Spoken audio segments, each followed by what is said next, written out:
Hello again. Welcome to Chapter 9.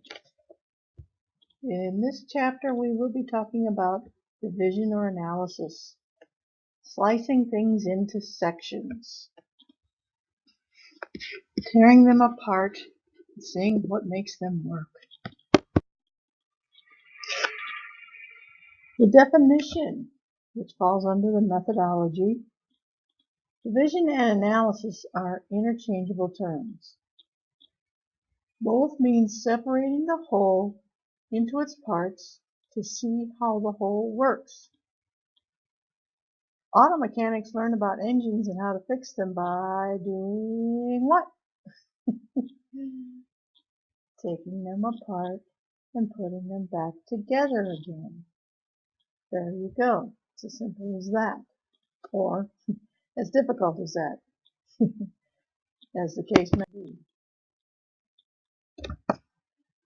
Kinds of divisions or analysis, the way you as an author take apart the whole, quote unquote, depends on what you're trying to accomplish.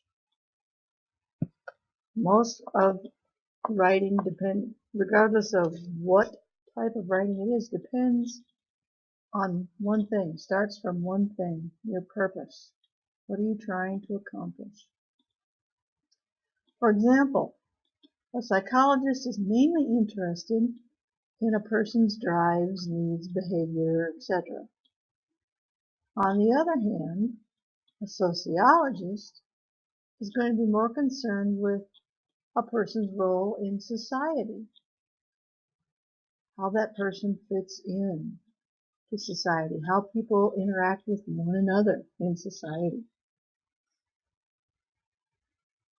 So, two different looks at one thing. Person's behavior.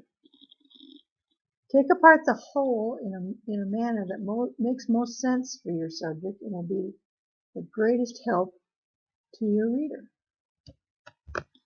There are different ways to take things apart, especially in writing. And what you have to focus on is what way is going to best suit your purpose, what you are trying to achieve. Taking apart the whole can greatly assist with the critical thinking process. If a political candidate favors reasonable government expenditures on reasonable highway projects, for example, they must be in favor of building new roads, right? Well, take another look. Why is the word reasonable used twice? Something fishy here. Doing a little investigation on this candidate, a little background check, a little internet web surfing, a little talking to other people, and you find out that this candidate has opposed spending money on roads in the past. The use of the word reasonable twice shows the candidate doesn't want to appear unreasonable. Okay? So it's kind of like saying, yeah, I'm in favor, sort of, in theory, but not really. Okay? Critical thinking. Look at all angles. Look at the language. What's the process to division and analysis? Well, when you are given an assignment that requires a division or analysis, they aren't too hard to spot. Keep an eye out for words like analyze or evaluate, examine, explore, interpret, discuss, or criticize. These are all flags or indicators to you that you are supposed to take this subject apart and put it back together again and see how it works. Okay?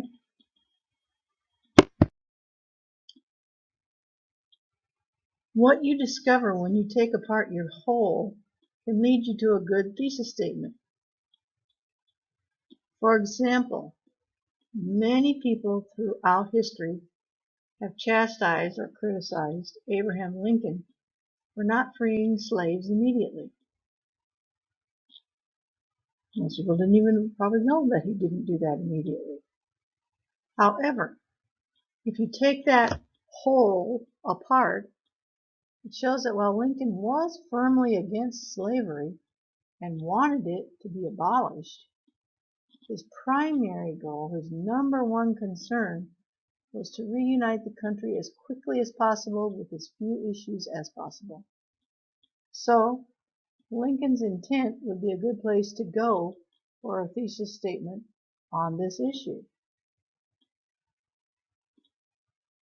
While people throughout the course of history have chastised Abraham Lincoln for not freeing slaves immediately, his primary concern was to reunify this country as quickly and as painlessly as possible.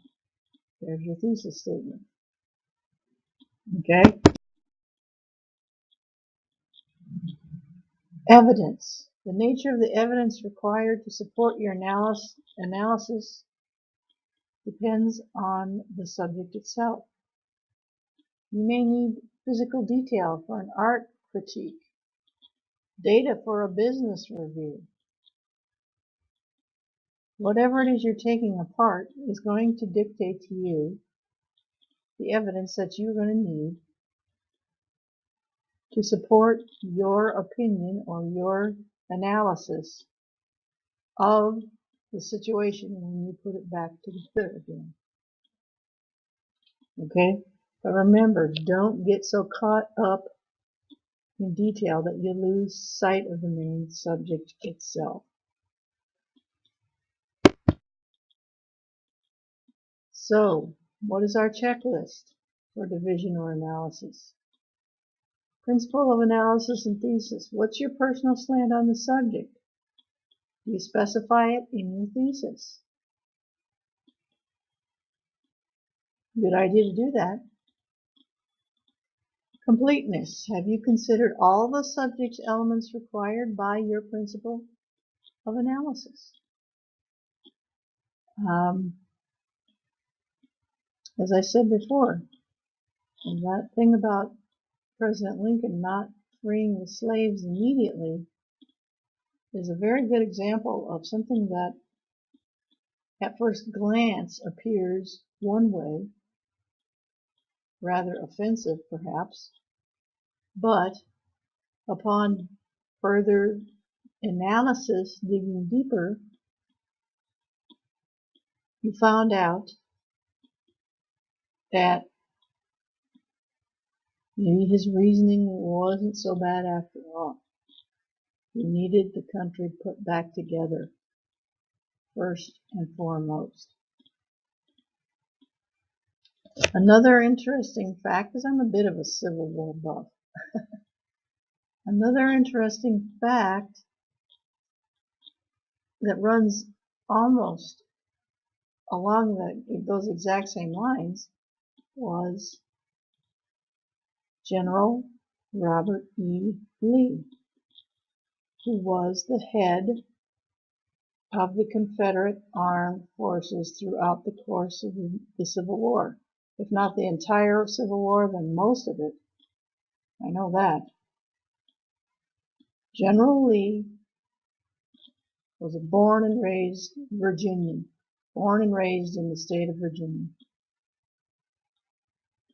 And back in those times, there were many people who felt a much stronger loyalty to their own state than they did to the United States. Why? Because we were still a very isolated rural country. We didn't know a lot about what was going on in Washington, D.C. So many people were far more loyal to their own particular state than they were to the country as a whole. And that was true for Robert E. Lee.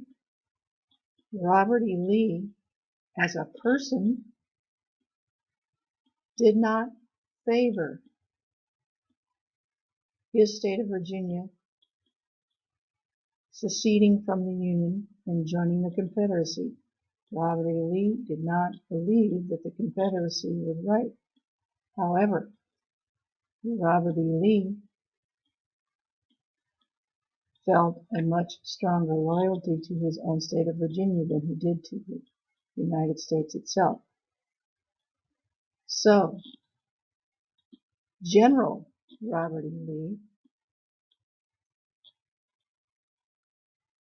served the Confederacy because his state of Virginia was a member, not because he personally agreed with what was going on.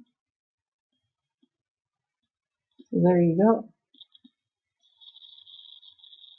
Your first thought might be that General Lee was all in favor of the Confederacy and wanted two countries. No, not at all. Further research shows he was a loyalist. He was extremely loyal to his state of Virginia. And as Virginia went, so went General Lee. Another angle that you need to analyze. Consistency. Have you applied your principle of analysis consistently, viewing your subject from not only a different slant, but from all sides? Okay. The general image that people have of President Lincoln was this wonderful, liberate the slaves, free the slaves. And that's true, but President Lincoln's primary emphasis and primary concern was to reunite this country. Freeing the slaves was a secondary item on his agenda. Look at all angles, folks. You might be surprised at what you find. Okay, so that is division or analysis.